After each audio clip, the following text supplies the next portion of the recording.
وَإِذْ قُلْنَا ادْخُلُوا هَٰذِهِ الْقَرْيَةَ فَكُلُوا مِنْهَا حَيْثُ شِئْتُمْ رَغَدًا وَادْخُلُوا الْبَابَ سُجَّدًا وَقُولُوا حِطَّةٌ نَغْفِرْ لَكُمْ خَطَايَاكُمْ وَسَنَزِيدُ الْمُحْسِنِينَ۔ اور جب ہم نے کہا کہ اس شہر میں داخل ہو اور اس میں تم جہاں سے چاہو بلا روک ٹوک کھاؤ، اور دروازے میں جھکتے ہوئے داخل ہونا، اور یہ کہو حطتن ہمارے گناہ معاف فرما تو ہم تمہارے گناہ معاف کر دیں گے، اور ان قریب نیکی کرنے والوں کو زیادہ اجر دیں گے۔ ہم پیچھے پڑھتے چلے آ رہے تھے بنو اسرائیل کا کہ جہاں پہ بھی اللہ تعالیٰ نے ان پر اپنی رحمت کا دروازہ کھولا، انہوں نے بعد میں پھر سے نافرمانی کی خدا کی، اور ان کی ہر نافرمانی کے اوپر پھر خدا کی طرف سے ان پر عذاب نازل کیا گیا۔ مختلف ہم پیچھے پڑھتے چلے آ رہے ہیں۔ اب اللہ پاک نے فرمایا اور جب ہم نے کہا وَإِذْ قُلْنَا ادْخُلُوا هَٰذِهِ الْقَرْيَةَ، اور جب ہم نے کہا کہ اس شہر میں داخل ہو جاؤ، فَكُلُوا مِنْهَا حَيْثُ شِئْتُمْ، اور اس میں تم جہاں سے چاہو بلا روک ٹوک کھاؤ، رغداً وَادْخُلُوا الْبَابَ سُجَّدًا وَقُولُوا حِطَّةٌ نَغْفِرْ لَكُمْ خَطَايَاكُمْ، اور دروازے میں جھکتے ہوئے داخل ہونا، اور یہ کہو کہ حطتن ہمارے گناہ معاف فرما تو ہم تمہارے گناہ معاف کر دیں گے، اور ان قریب نیکی کرنے والوں کو زیادہ اجر دیں گے۔ اب یہ ہم نے پیچھے پڑھا تھا کہ اللہ پاک نے فرمایا کہ اپنے شہر جس کے اوپر قوم عمالقہ نے قبضہ کر لیا تھا وہاں چلی جاؤ، اور اس واپس ان سے وہ اپنی جگہ لے لو۔ اب اس یہاں جس شہر کا ذکر ہو رہا ہے، علامہ قرطبی فرماتے ہیں کہ اس شہر سے مراد بیت المقدس ہے، کہ اب بیت المقدس کے اندر داخل ہو جاؤ۔ اچھا، اس آیت میں ایک اور نعمت کا بیان ہے کہ اللہ تعالیٰ نے جب ان کو اس میدان سے نجات عطا فرمائی جس میدان میں 40 سال وہ چلتے رہے مگر جہاں سے چلتے تھے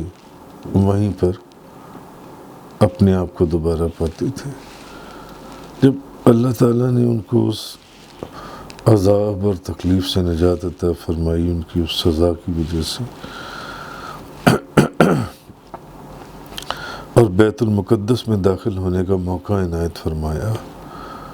تو اس کی تفصیل ہم نے پیچھے پڑھی تھی کہ بنی اسرائیل 40 سال تک میدان تیہ میں سرگرداں رہے، اور اس عرصے میں اسی عرصے میں جب وہ اس 40 سال اس میدان میں چل رہے تھے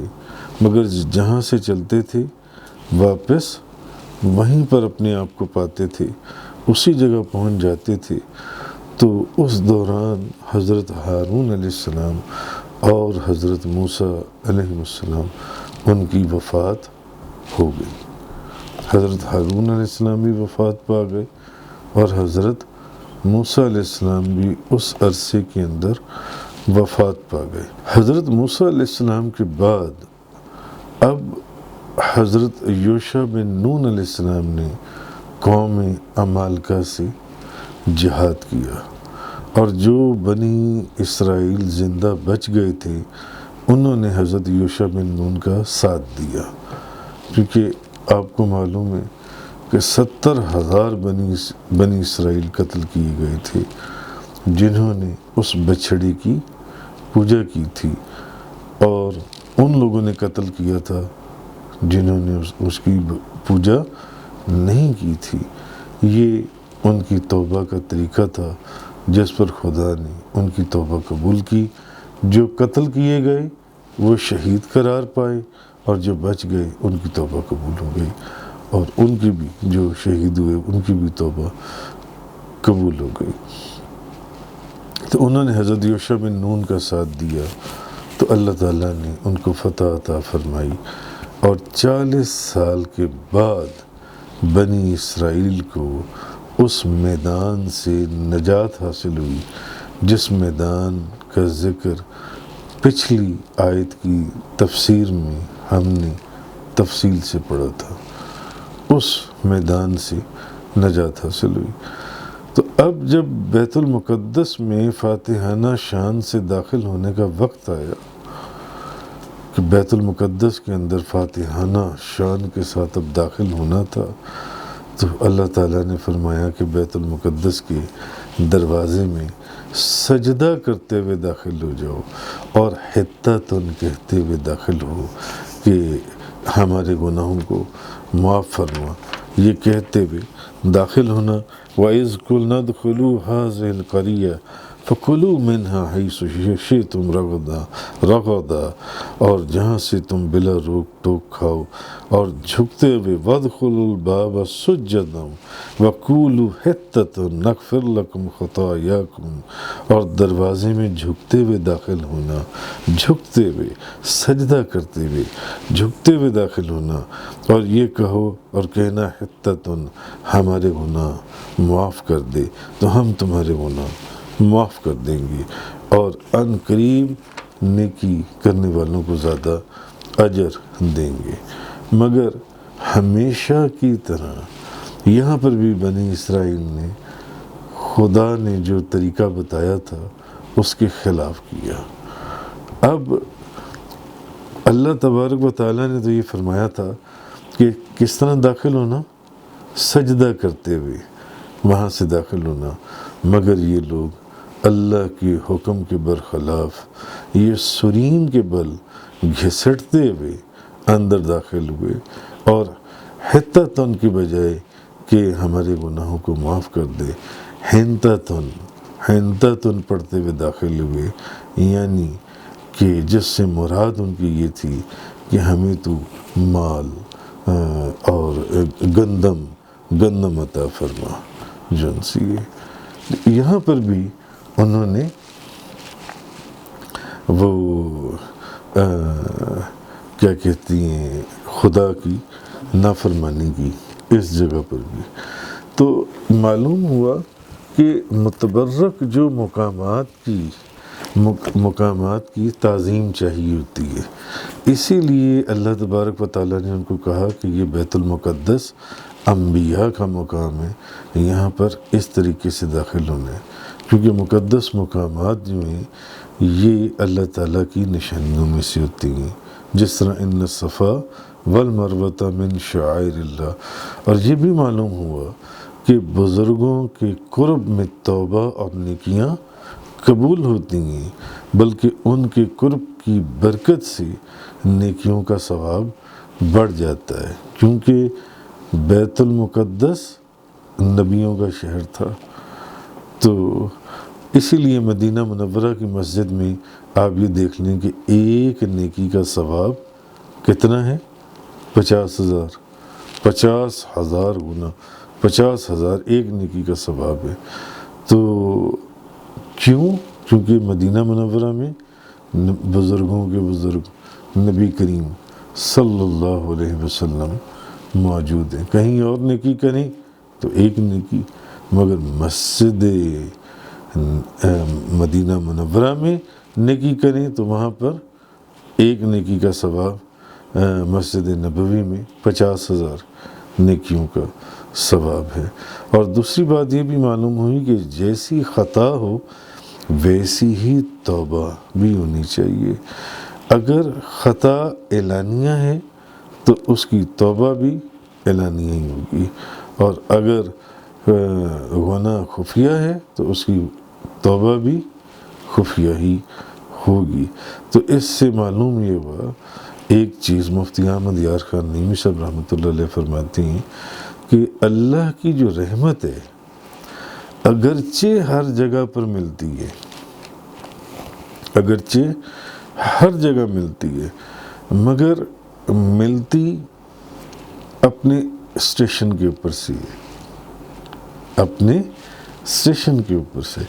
اور اولیاء اللہ کے آستانے رحمت ربانی کی اسٹیشن ہے۔ مثلا ریل گاڑی لاہور سے کراچی تک جا رہی ہے، ہزاروں مقامات کے اوپر گزرتی ہوئی آپ کو نظر آئے گی، مگر اس میں بیٹھنے کے لیے آپ کو کہاں جانا پڑے گا؟ اسٹیشن پر جانا پڑے گا۔ اسٹیشن سے آپ کو گاڑی ملے گی، ریل گاڑی۔ تو بڑی اچھی انہوں نے پیاری مثال دی جون سی ہے۔ تو دوسرا یہ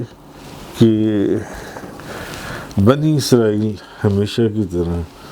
پھر خدا کی نافرمانی کرتے ہوئے بجائے سجدہ کرتے ہوئے داخل ہوتے، دوسرے طریقے سے سوئین کے بل داخل ہوئے، اور خدا نے فرمایا تھا کہ حتتن کہتے ہوئے داخل ہونا، تو وہ ہنتتن کہتے ہوئے داخل ہوئے کہ خدا سے معافی مانگتے، الٹا انہوں نے کہا کہ ہمیں تو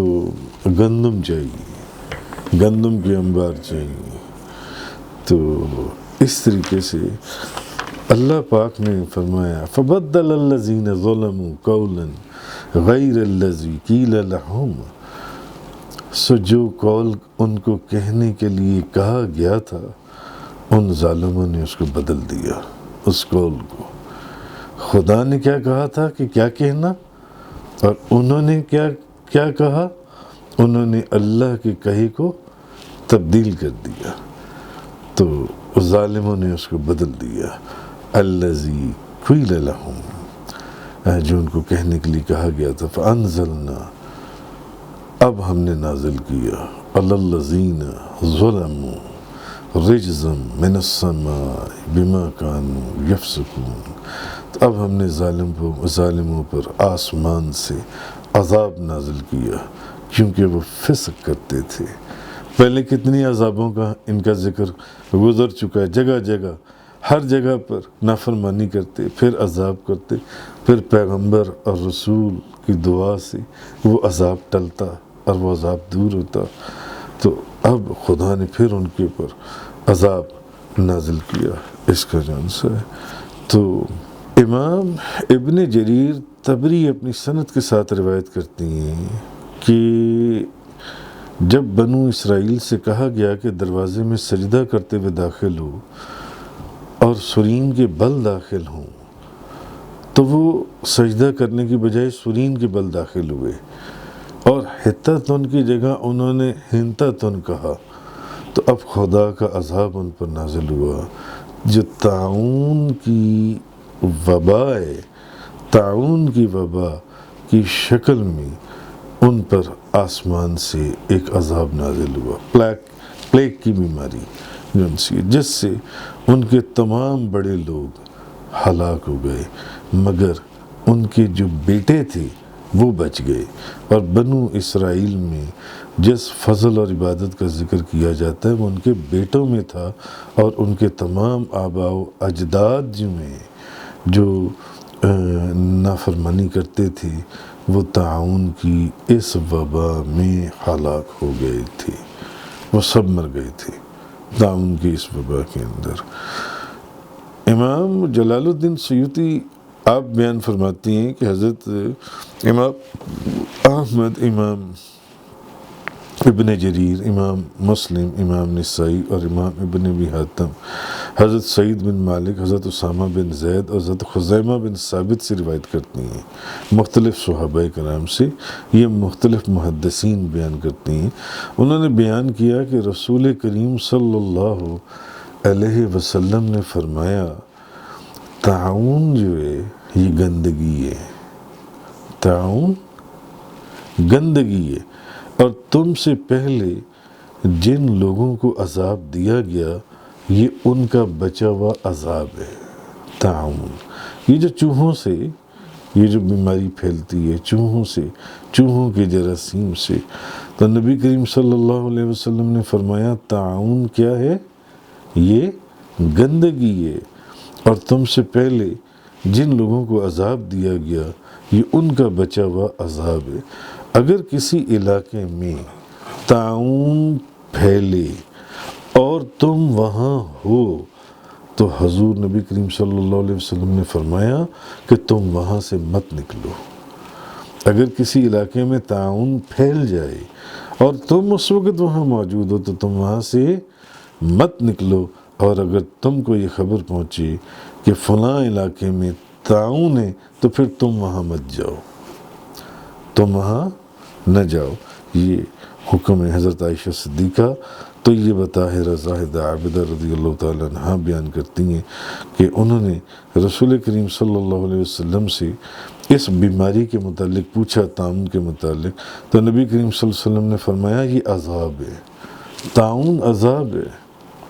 اللہ تعالیٰ جس پر چاہتا ہے اس کو بھیج دیتا ہے۔ اللہ تعالیٰ نے اس طاعون کو جو مومن لوگ ہیں، مومن، ان کے لیے رحمت بنا دیا ہے۔ اس طاعون کو جس بندے کے شہر میں طاعون واقع ہو اور وہ صبر کے ساتھ وہیں ٹھہرا رہے اور اس کا ایمان ہو کہ اس کو وہی مصیبت پہنچے گی جو اس کی تقدیر میں ہے، تو اس کو ایک شہید کا اجر ہوگا، اس کو ایک شہید کا اجر ہوگا۔ تو حضور نے فرمایا جہاں طاعون ہو وہاں سے نکلنا نہیں ہے۔ فَبَدَّلَ الَّذِينَ ظَلَمُوا قَوْلًا غَيْرَ الَّذِي قِيلَ لَهُمْ فَأَنزَلْنَا عَلَى الَّذِينَ ظَلَمُوا رِجْزًا مِّنَ السَّمَاءِ بِمَا كَانُوا يَفْسُقُونَ، تو ان ظالموں نے اس قول کو بدل دیا تو ہم نے آسمان پر ان پر عذاب نازل کیا۔ تو اچھا، اس سے معلوم یہ ہوا کہ ایک تو نقطہ یہ بھی نکلتا ہے کہ اللہ تبارک و تعالیٰ نے ان کو کیا فرمایا تھا کہ کیا پڑھتے ہوئے وہاں سے گزریں، حطتن، اور وہ کیا پڑھتے ہوئے گزرتے تھے، حنطتن، وہاں سے پڑھتے ہوئے۔ تو اب اس سے یہ بھی معلوم ہوا، اور اسی کی وجہ سے وہ جو بھی معاملہ ہوا ان پر اللہ کا عذاب نازل ہوا۔ تو اس سے معلوم ہوا کہ اگر انسان کوئی وظیفہ پڑھے یا کوئی درود پڑھے تو اس کو اس کے الفاظ نہیں بدلنے چاہیے۔ جو چیز جس انداز میں بخشی جائے یا جس انداز میں اجازت حاصل ہو ان کے الفاظ میں تبدیلی نہیں کرنی چاہیے۔ وظیفہ اور درود کے الفاظ نہ بدلے جائیں، شیخ سے جو ملا ہو اسی پر عمل کرنا چاہیے۔ تو ان لوگوں نے حطتن کی بجائے حنطتن کہا تھا تو نون اس کے اندر انہوں نے بڑھا دیا، اس بدلنے کو ظلم فرمایا گیا اور ان کو عذاب کا مستحق قرار دے دیا گیا۔ تو اور یہ بھی ایک روایت میں ہے کہ جب طاعون آیا اس عذاب کے نتیجے میں تو آنن فانن 24,000 بنی اسرائیل اس کے اندر ہلاک ہو گئے، اس طاعون کے اندر۔ تفسیر قرآن کا یہ لیکچر انگلش میں سننے کے لیے براہ کرم ڈسکرپشن میں موجود لنک پر کلک کریں۔